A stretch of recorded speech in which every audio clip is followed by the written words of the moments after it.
Welcome to the 480th episode of the Jami Dulaney Plant-Based Wellness Podcast.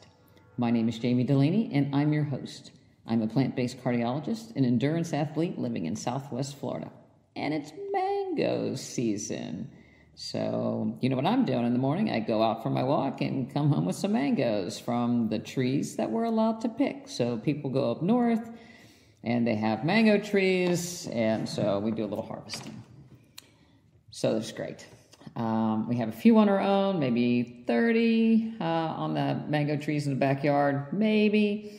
Fighting the squirrels over those, but it is mango season and loving it. So the goal is to get enough so that we can freeze them to have to use in desserts and things like that. My favorite is, again, to do a frozen banana, mango, a little soy milk, delicious dessert at night.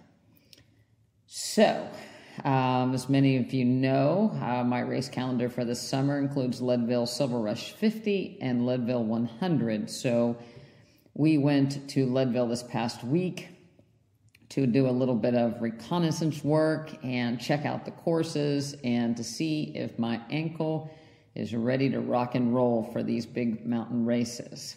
Before I get into that, and before you turn off the podcast, if you don't like listening to me talk about running and ultras, at the end of this, we are going to talk about some prevent trial risk factor assessments and what you can do and what they actually mean. We are going to talk about some miracle effects of Ozempic, and we're going to talk about grass-fed butter. So if you don't want to hear about me running, skip to the end and we'll try to hit those subjects. But otherwise, I'm going to dive into what I enjoy most, is ultra running. So we went out to Leadville. Leadville, if you don't know anything about that town, it's the highest city in America. It sits at about 10,500 feet. So when you're in an airplane and they say we're at 10,000 feet and it's okay to lower your tray tables, that's where we are, 10,500 feet above that. So when you fly into Denver, it's 5,000 feet. Sometimes people notice it, but certainly when you get to 10,000 feet, there is some adjustment. So the first thing that happens, I try to avoid any kind of altitude sickness. You can't really adjust all that much in a short period of time, but you can keep yourself from being terribly symptomatic by hydrating. So the air is, the pressure of the air is thinner or less, so you're getting less oxygen into your bloodstream is why you get shorter breath. So your heart rate goes up and you're trying to pump blood around quicker. You also become somewhat dehydrated in that sense because you're pumping around blood quicker, so you're losing fluids quicker, mainly through the urine. So you need to really hydrate, and so you're trying to drink it in, soak it up, and keep it in your bloodstream in a short period of time.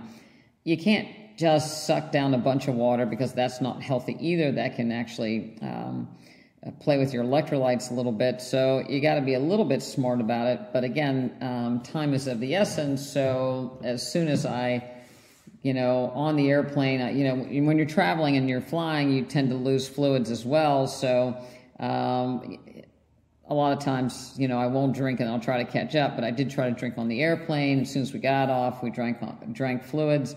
Actually did a plant-based protein drink because we flew in very, very early. We got there at like 7 o'clock in the morning to try to get a little protein in, get the hydration in before we went on about our day.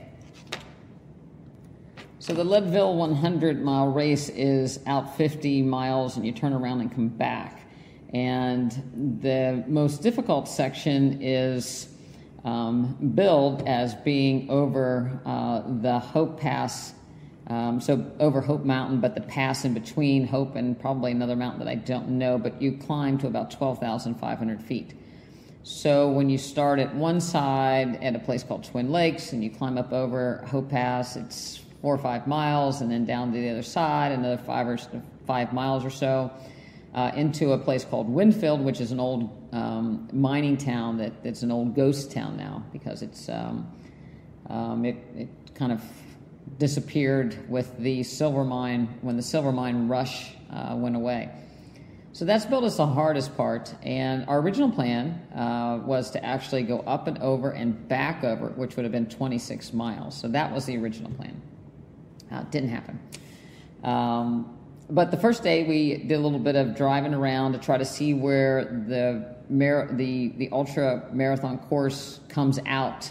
So there are aid stations at various places, and to find out where they meet the road or meet some sort of a dirt road, so crew access, or just kind of get the lay of the land, how that 50-mile race goes over and around mountains to get to the ultimate turnaround.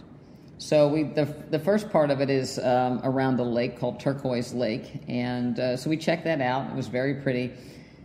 Again, you could tell, every once in a while you would try to take a little deep breath in because you could tell that you were at altitude. But we checked that out, and then the next morning we got up and we headed out to Twin Lakes, which would again be at the base of that big climb over Hope Pass. But we decided to see what it was like coming from Twin Lakes back towards Leadville, so on the way back. So during the race, it would be the equivalent of about miles 60, 65, so to speak. And again, people talk is like, well, if you can get over Hope Pass, then you're clear sailing to come back through. So we wanted to see what that felt like. So we parked and we're kind of looking for the trailhead, and we knew from videos about what it looked like, but we really couldn't find where the trail started. And we saw this guy, and I asked him, it's like, do you happen to know where the Leadville Trail 100 intersects around here? And he looked up at a garbage dump, and he said, behind that garbage dump. And so the only thing behind that garbage dump was this just kind of straight up bank that, went up into the woods. And it's like, oh.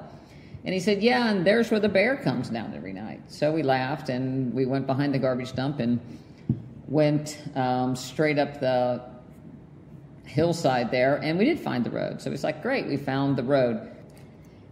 Garmin watches are great, and I love them even more after this trip because you can go on a site and download what's called a GPX file. And the watch will allow you to see turn by turns. It'll even buzz when you have a turn to make your way through any given trail.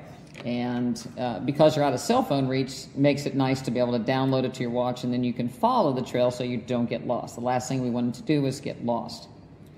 So we got up on the road, turned the GPX file on, and out we went. And again, this is supposed to be a easy type segment, but it turned out that it was about 2 miles pretty much uphill on a technical trail right out of the gate. And it certainly wasn't a chip shot. So we finally got up to the top, and then it kind of flattened out as it went around a ridge, so to speak, but the ridge was narrow and sloped, and then we went down a hill, and we were trying, we ended up at a section called Pipeline that kind of went down a hill. So we ended up going out 7.5 miles and then turning back for a total that day about 14.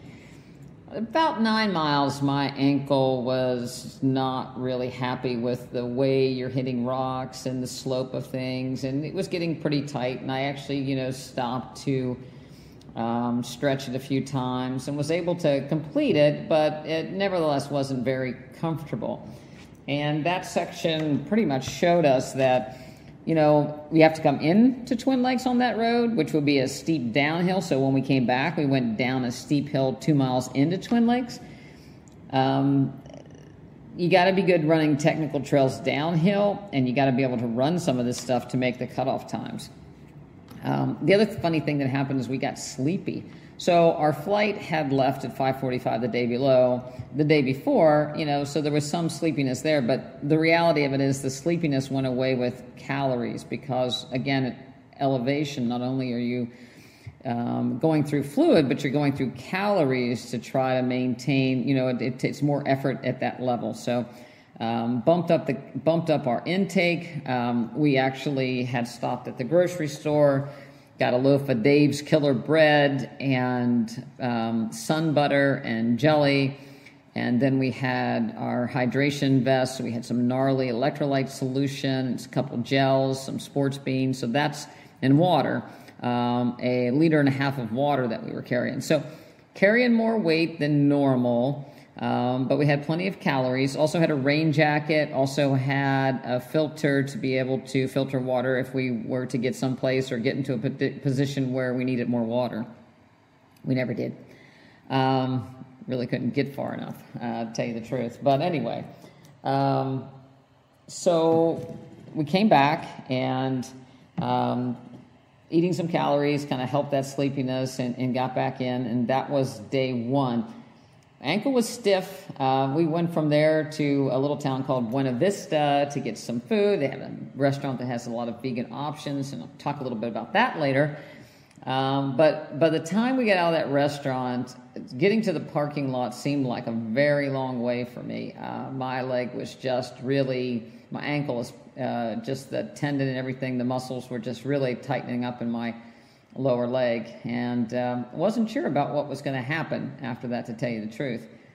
But went back to the hotel and took it easy and got up the next morning and didn't feel too bad. Ankle was a little tight, but did some stretching and we went right back out. And this time we went to the section after that, Turquoise Lake, and it's called a place called May Queen, which is a campground. And we headed up over another small mountain, which was another one of there's three climbs. So we did one of the climbs the first day, and we were doing this climb the second day out toward a place called Powerline, where the trail actually runs under some power line, and it's kind of a washed out Jeep road. So that was the first day. We did 2,570 feet of climbing in 14 miles. The second day we did 2,156 feet of climbing in 13.8 miles. And this was rocky and rutted, but it was fairly wide, and I actually got along pretty good. I started getting some cramping in my ankle again, and tightness about mile 10, stopped and stretched, and kind of let up enough that I was able to, make my way. Also, I guess the way I was kind of protecting my ankle a little bit, I was really straining my calf. So my calf on that same leg was a little bit tight. Then back again to the hotel. And next morning got up and walking down the stairs. We were on the second floor of the hotel. Walking down the stairs, I was holding on to the railing, and I was like, this is just not a good sign. But we were headed out to what is my favorite part of Leadville, which is Hope Pass. And I really wanted to see if I could go up Hope Pass, but in the back of my head, I was wondering more about how would I get down from Hope Pass, because going down seemed to hurt my ankle a lot more than going up over the last couple of days. But anyway, we headed out to Winfield to go back up over Hope Pass backwards, like we were heading back into Leadville. Last year when we volunteered, we were up on Hope Pass. We came in from Twin Lakes. So we hadn't seen the other side of the mountain before, so we wanted to see that because we had heard that that was the hardest section. And that was certainly true. Winfield is an old abandoned mining town. They call it a ghost town. There's still a few cabins there. There's a cemetery there. There's a little museum there. It's a campground. But that's all. So if you leave Leadville in the car and you drive about 30 miles, you make a right turn on a dirt road that's extremely bumpy for about 12 miles out to Winfield. Immediately you start to think, how did these people survive in the 1800s with the silver mines? Apparently at that time, it was a booming silver mining town with 1,500 people. There was a school, a hotel, a church, a saloon, which seems to be in every town in Colorado, and a post office.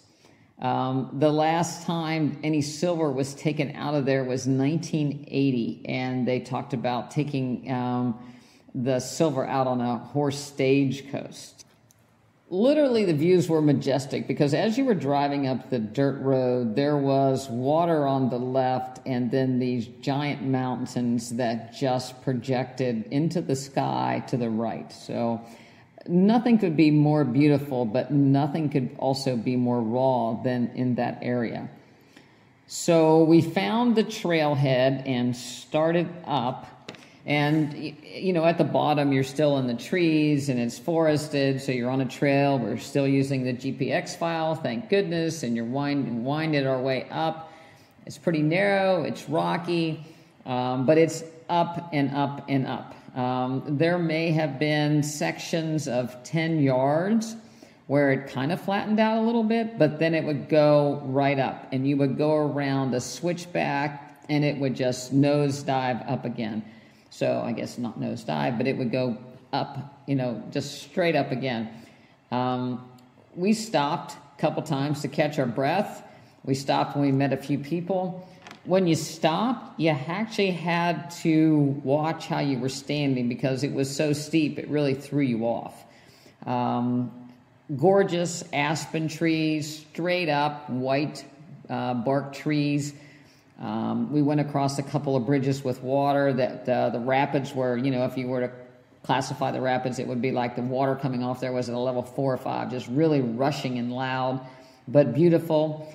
Makes you a little apprehensive, even though the bridge was very sturdy. It's like certainly someplace you wouldn't want to fall off.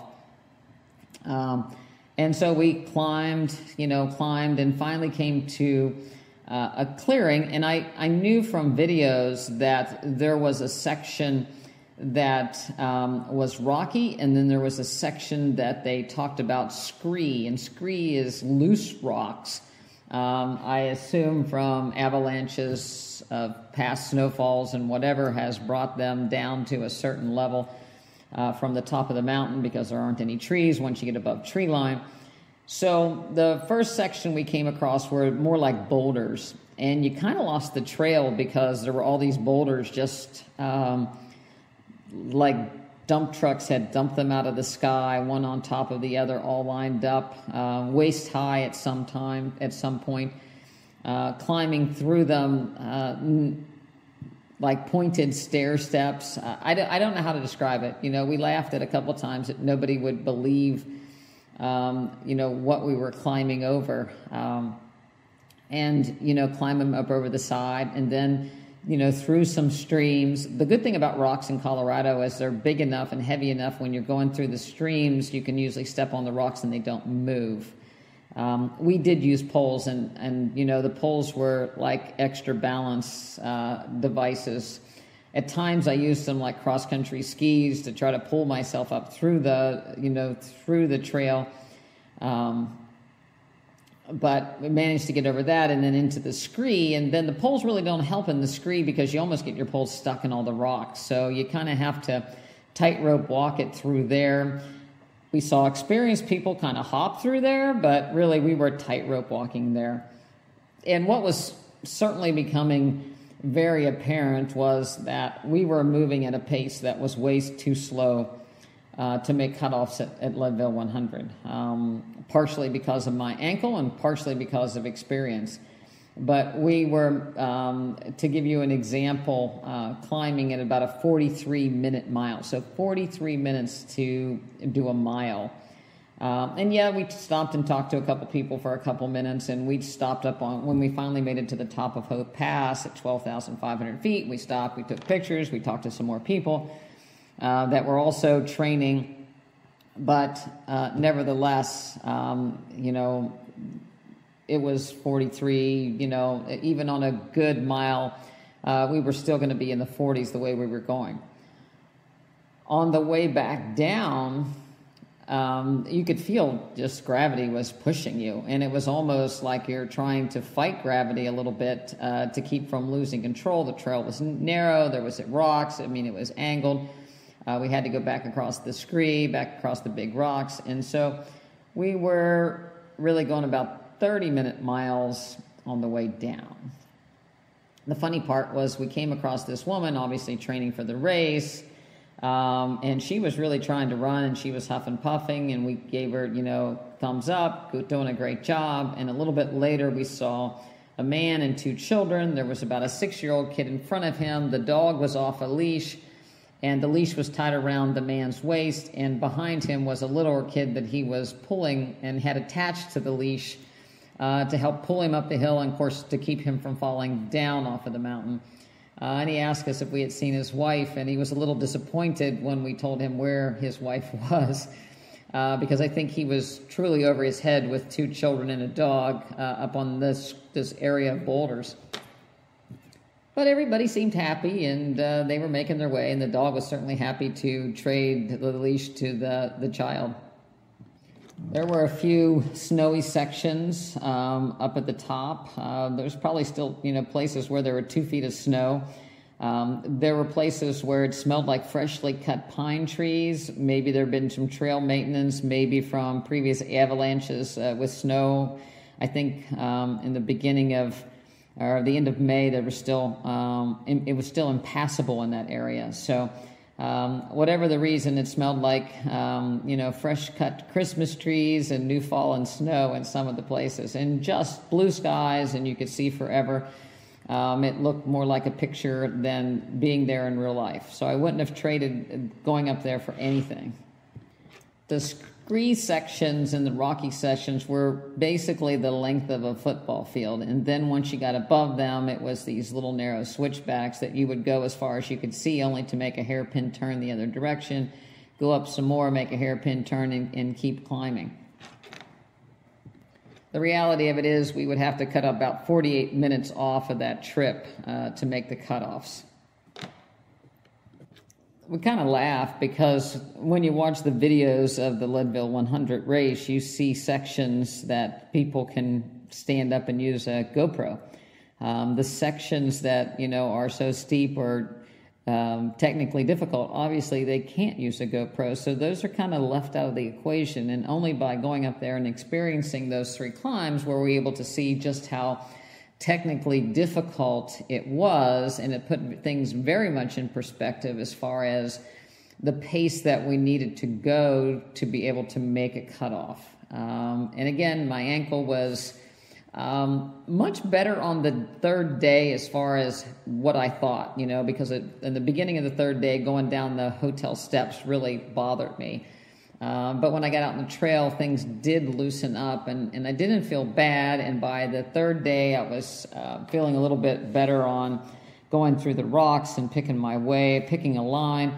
And I was a little bit better at kind of aiming for the angles that was easier on my ankle. So when my foot turned in, or if you know anything about pronation, but if your foot rolled into the center, that's when I really get a lot of discomfort. So anytime the road was banked with a slope that made my foot go down, or I guess go down towards the other foot, it was uncomfortable. So I started aiming to try to get my feet so that they were either pointed the other kind of sloped the other direction, or fairly flat. I was actually aiming to step on the rocks because it actually felt better on my feet to step on the rocks than to attempt to turn my foot to get in between rocks.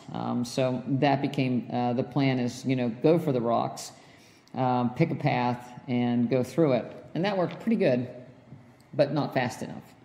So we definitely need a lot of work. And my ankle is not near ready for that race. And given the fact that I was having a fair amount of discomfort at 14 miles and that the 50-mile race is in 2 weeks, I don't think, pretty much knew that I wasn't ready for that race either.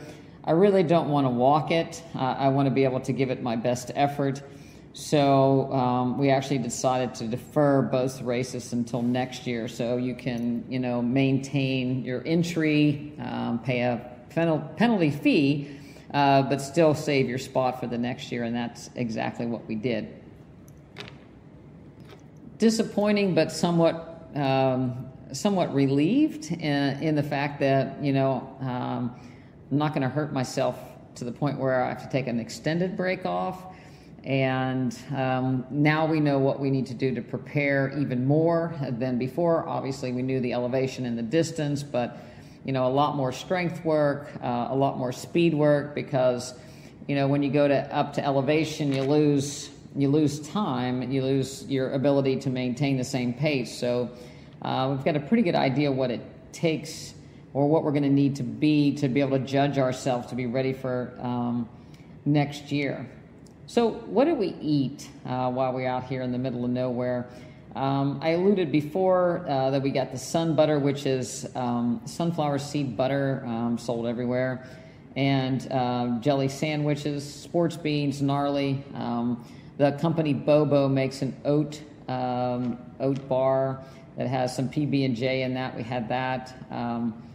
Off the trail, we did a recovery drink that was a combination of carbohydrate and protein. Large fruit bowls from the grocery store, watermelon, cantaloupe, honeydew, pineapple. We did avocado toast, oatmeal. We even brought with us Abe's vegan muffins to have as a snack. When we went into Buena Vista, we had a great kale salad with a quinoa, and it had a lemon raisin dressing, which I'd never had before, but it was a pureed, so a warm pureed raisin lemon concoction. It was really good. That was a quinoa tabbouleh. One evening we ate at a Thai restaurant and had a vegetable medley with tofu. In Denver, we went to a place that was a pho 92. If you ever get a chance to go, it's actually really good, but a giant bowl of pho with fresh cauliflower and broccoli and carrots and Napa cabbage and tofu. We also, something that I wouldn't do here in Port Charlotte, but being in the middle of nowhere and needing something to eat and not having a whole lot of choices, we found tofurkey deli slices and vegan cheese to make a sandwich. We also had a vegan veggie pizza, so hold the cheese, and had, a variety of different vegetables. There's a great pizza place in Leadville town. Had we had a kitchen, I would have done a tofu scramble and made sandwiches that way to pack as well, but we didn't have that. So again, with Michael's onion allergy and being vegan, not the most vegan-friendly place in the world. The grocery stores being extremely small, you had to do what you had to do. So I think we did pretty good. Again, as soon as we got out of there, we had our, we loaded up on the vegetables when we could. We got the giant kale salad. So I think all in all, we did pretty good. We certainly burned a lot of calories. So I think we burned most of the bad stuff off in the climbing. So what's the future? Not too many people in their 60s finish the race. Certainly not very many women in their 60s finish the race. A smarter person might say, you've seen some of the course, just let it go. But I still think that with a healthy body and the proper training, I've got a shot at it. And I certainly want to, again, try them next year. I'm confident that we can do the 50. I'd love to get myself into the amount of training that I need to actually think I have a chance at it, and then throw my hat into the ring again. We're going to go back to the Cruel Jewel up in Georgia because that's a very tough, hilly, rooty, rocky course, so that will be good training. So it'll be great. The people we saw on the trail, they were mainly in their 20s and 30s. We did see a couple, probably in their late 70s or 80s, hiking around Turquoise Lake, which was great. We also saw some guys that were probably in their 70s road biking through Leadville in the mountains with had a sag wagon, had a follow car picking them up, but they were probably riding 50, 100 miles. So it was nice to see people active. And again, it was nice to see the kids, the little kids out there hiking and walking, families camping. It's a great location. If you haven't been in the area, it's certainly worth exploring the mountains of Colorado. I don't know that there's anything more beautiful, and I am a very West Virginia mountain biased person, but something about these giant rocks just exploding from the ground into blue skies is just breathtaking. I, am all in for the story of Leadville and dig deep and see what you've got. I think the challenge is certainly real, but I really want to do it. Many people have failed that were much better runners than I am, but I still want to give it a shot. So that's the plan. The reality of it is, if my ankle was good, my breathing wasn't all that bad. Actually, my breathing was pretty good. My strength was good. So I think we can tailor it to get a shot.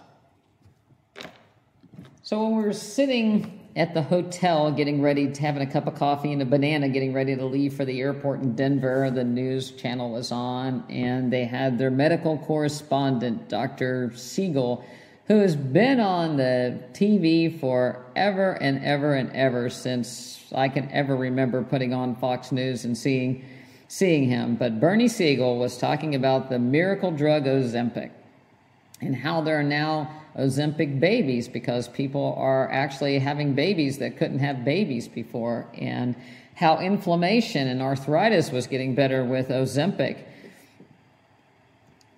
Let's face it, Dr. Siegel, the reason why they're getting better is not because of the properties of Ozempic, but because of the properties of losing the weight.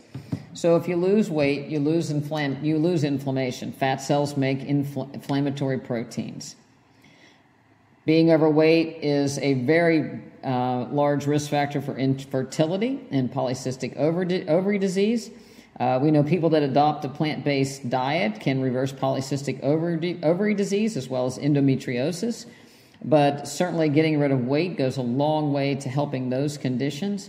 So it's not the Ozempic, although Ozempic pays Fox News heavily for advertisement, and so Bernie Siegel was a paid endorser of those people. But it is the weight loss and the change that people make when they actually reverse their own lifestyle diseases by losing weight. Not once did he mention the potential side effects. Not once did he mention exercise. Not once did he mention what happens when people stop. Not once did he bring up people that get pregnant while on Ozempic, what risk that has for the mother and the baby. It made me angry very early in the morning.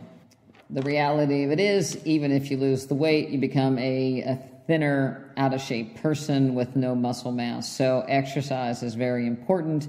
What you eat is very important as far as getting enough fiber, antioxidants, and phytonutrients that we all need.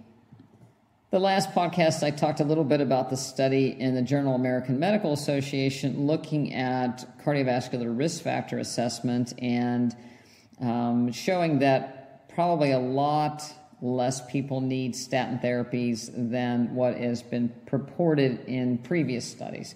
So, again, some people think that there should be statins over the counter. Some people think there should be statins in the water, because everybody's at such at risk and everybody has high cholesterol. Again, it's the food. But this new risk factor assessment actually would tell you your percent risk in the next 10 years of cardiovascular disease. And it takes into account your body mass index, whether you have diabetes, hypertension, your glomerular filtration rate, which is an index of your kidney function, men versus women, obviously, because depending on your age, but depending on your age, women have a less risk before menopause. It pretty much goes to the same after. And your zip code, because if you live in someplace like Arkansas or Alabama and people eat terrible, part of that equation was factoring in that most likely you will too, and so that pretty much bumps your risk up as well. But you can, and I'll put a link to that, and you can go on there and actually do your own cardiovascular risk assessment. But the point being is that taking a statin does not let you not check the box of having high cholesterol. Taking blood pressure pills does not let you check the box for having high blood pressure. There's not much you can do about your kidney function once it starts to go down, although you can change your diet and decrease the risk of it decreasing. You can certainly change what you eat and change your cholesterol. You can change your zip code, but I don't really think that's going to make a difference if you don't change the diet that goes along with the zip code. But nevertheless, the bottom line is that you need to address the risk factors, and you can markedly reduce, as we say over and over on this podcast, your risk of cardiovascular disease down into, less than 2%, even, if you're in the ripe old age of 61. So again, it's not about taking medication to mask symptoms or give you better numbers. It's about actually reversing the disease. If you'd like to have help doing that, again, you can go over to drdulaney.com, look at our website, see how you can join. We have online membership as well as full membership that's either in person or online. But we can help you assess your risk factors and adjust those accordingly. Last thing I wanted to talk about was grass-fed butter. So looking through my X feed, people were talking about how healthy butter is, especially if you eat grass-fed butter. And the reason why it's healthy is because there's vitamin A and butyric acid. And they even went as far as saying healthy cholesterol. The only healthy cholesterol that there may be would be the one you make yourself. So your body knows how much cholesterol it makes. We all make it. Our livers, we don't need to eat it. So you don't need to eat healthy cholesterol from a grass-fed butter animal. What struck me during reading this, and besides just being angry because they threw seed oils under the bus, vegetable oils, and true, seed oils are very high in omega-6s, which are inflammatory. The process by which they are made has a lot of chemical byproducts that make them unhealthy. So I'm not advocating for using seed oils at all. I think eating whole avocado, half avocado a day will not hurt you. I think a limited amount of nuts and seeds won't hurt you. It depends on who you are and what your lifestyle is. Certainly people that are more active can get away with a little bit more fat intake than not. But grass-fed butter is not the answer. But what really struck me was when I started thinking about the cow. Because butter comes from a dairy cow. And we all know that the plight of the dairy cow is probably the worst of almost all the farm animals because they're artificially inseminated. They're pregnant until they can't be pregnant anymore, and then they're slaughtered for cheap hamburger meat from McDonald's and other fast food restaurants. Their calves are taken away from them at birth.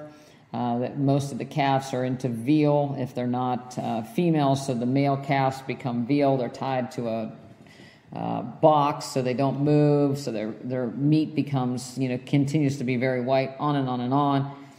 It's kind of why I became vegan in the first place after reading John McDougall's book. But nevertheless, if you've looked at any of the dairy farming practices, they're not dairy farming practices. They're tied up. They're inside. They're grain fed. They're grass fed. They're grain fed most of the time, not grass fed. And you can say grass-fed if they got to see the grass, if they got to eat a little bit of grass. You could call them grass-fed. A lot of cows are initially in the grass, and then they're finished on grain and corn, in the feedlots. And so there's not really any way of determining this. People in this article, they referred to the Irish butter, and on the Irish butter container it says grass-fed, but it doesn't say grass-fed only. It just said that it was exposed to grass. And again, if you go back and it's like, how am I going to produce all this milk that's going to go to production of butter and make a profit? People cheat. So even if, this grass-fed concept of the butter and, I think is very suspect. But even worse than that, if you say you're just going to eat you're okay with butter because you eat grass-fed butter, and you go to the grocery store and you get your Irish grass-fed, it says on the label, butter. What happens when you have store-bought cookies or cakes or pastries? Do you turn those down? Do you go to a restaurant that uses butter, but a restaurant's not going to use grass-fed butter? They're going to use whatever's cheapest to make your product. So people that are okay with grass-fed butter are going to be okay with butter anyway, because the next justification is that butter is better than seed oils, and so we're going to go with that. Remember that the grain-fed cows and the corn-fed cows are getting the genetically modified grain that none of us want, the glyphosate, grain. So none of us want that to start with. So how is that better than the seed oils that, are also chemically produced? So the best way is stay away from the oils and stay away from the butters is the best answer there. But, to say, well, seed oils are bad, but grass-fed butter is good and it's a health food, please don't fall for that one. I'd like to finish by giving my condolences to the McDougall family. I had John McDougall on my podcast early on. He was a gracious physician that spoke his mind. He had a very blunt, witty sense of humor he was fun to talk to. He didn't mix words. The fat you eat is the fat you wear. And so forth. And I believe he was a very, very fine doctor in his own right, not to mention a pioneer in the plant-based nutrition or medicine, food as medicine movement. If it hadn't been for him, Dr. Esselstyn wouldn't have come along, and a lot of the other people wouldn't have had the success that they did. So he blazed a trail starting early in his career in Hawaii and going to California, and had his retreats, and was a good physician. He wrote his website has wonderful reviews and very blunt discussions on the needless screening, some of the needless therapies, what we should do for the natural ways that we should get rid of cardiovascular risk factors such as hypertension and reverse coronary artery disease. He took the fear out of the white potato. His one book, Starchivore. And one of the things that he talked about was, the civilizations were able to continue based on eating plant food such as whole grains and potatoes and starches. So, Asia and white rice, sweet potatoes in Hawaii and Kenya and Africa, different potatoes, corn in South America, and rice. So we shouldn't be afraid of those. We should be afraid of how they're prepared. If you're making your beans with lard, if you're putting loads of grass-fed butter on your potato, that's one thing. Or grass-fed sour cream. I haven't heard that one yet, but I'm sure it exists somewhere. But, he will truly be missed, and he was truly a pioneer in the field. It goes to prove that, he had some health risk of his own or health crisis of his own when he was very young, and that's what made him look alternatively to therapies and cures. I don't know, he passed away in his sleep reportedly, what exactly happened, but, we're all going to die. The idea is to live vibrantly and healthfully as long as we can, and enjoy our family and friends, and I believe he did that. So he will truly be missed. I believe that staying strong and eating plant-based is the way to a longer health span. Again, if you'd like to join us in the practice or learn from us or let us help you, go over to the website, drdulaney.com. You can send an email at Jami@drdulaney. I'd be happy to answer. If you have any questions about the practice, you can even call. The phone number's on the website, and we'll give you a free consultation whether the practice might be right for you. Thank you as always for listening. If you enjoyed the podcast, share it with friends. Get out in the trails, in the sunshine, wherever you are. Stay strong, and I'll talk to you next week. Thank you for listening.